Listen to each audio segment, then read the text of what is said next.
মুক্তির প্রথম দিনেই সাড়া ফেলেছে মেগাস্টার শাকিব খানের ঈদের সিনেমা বরবাদ।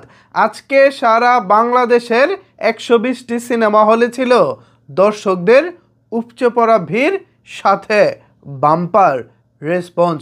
এই ছবি দেখে দর্শকদের একটাই মন্তব্য, ভাই এটা কি ছবি বানাইলো রে ভাই মেহেদী হৃদয়। শাকিব খান এইটা কি অভিনয় করলেন।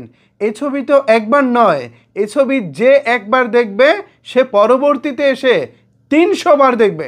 হ্যাঁ, আমার কথা আপনারা ঠিকই শুনতে পাচ্ছেন, দর্শকদের মন্তব্য এই ছবি যে একবার দেখব সে 300 বার দেখব।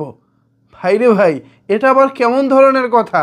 সো চলেন, আমার মুখের কথা হয়তো অনেকে বিশ্বাস করবেন না, আমি চাই আপনাদেরকে দর্শকদের মুখের কথাটা শোনাতে।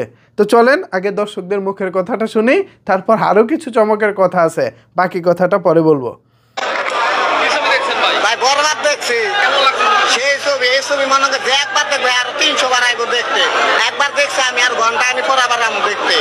তামিম ছবি ফেল একটা ছবি নামছে না, ওড়ার আর তার ঠ্যাঙ্গের গুগল যাইতে বেল নাই আর বেল নাই ওই ছবির লোকে। কারে জানি আবার ইঙ্গিতও দিছে, ঠিক আছে।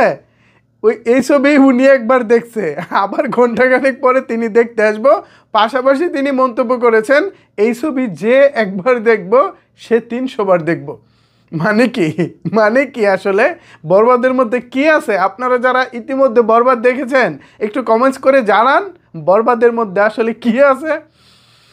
উনি আবার আসতেছে একটু পরে, মানে সেই এক কথায় সেই হয়ে গেছে। অন্যদিকে সারা বাংলাদেশে যেসব রিপোর্ট পাচ্ছি, প্রত্যেকটা সিনেমা হলের মালিকদের মুখে হাসি, প্রত্যেকটা সিনেমা হল মালিকদের মুখে হাসি। বরবাদ তাদেরকে হাসি ফুটিয়ে দিয়েছে। এটাই তো চায় হল মালিকরা সত্যিকার অর্থে। যে সিনেমা হলে গত 3 বছর ধরে ব্যবসা হয় না, নতুন ছবিতেও ব্যবসা হয় না, সে ছবিতেও এবার বরবাদ দিয়ে ব্যবসা হচ্ছে। মানে ব্যাপারটা বুঝতে পারতেছেন তো?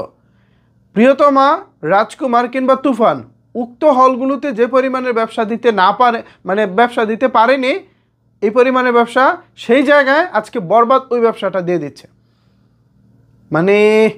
আমার আসলে আফসোস হচ্ছে ভাই যে আজকে আমি কেন ছবিটা দেখতে গেলাম না। যদি আজকে ঈদের দিন আমি থাকি গ্রামে এবং আমার জেলা শহর নরসিংদীতে, এই মুহূর্তে কোনো সিনেমা হল নাই, আমাকে হয় যেতে হবে পার্শ্ববর্তী উপজেলায় অথবা অন্য কোনো জেলায় অথবা ঢাকা।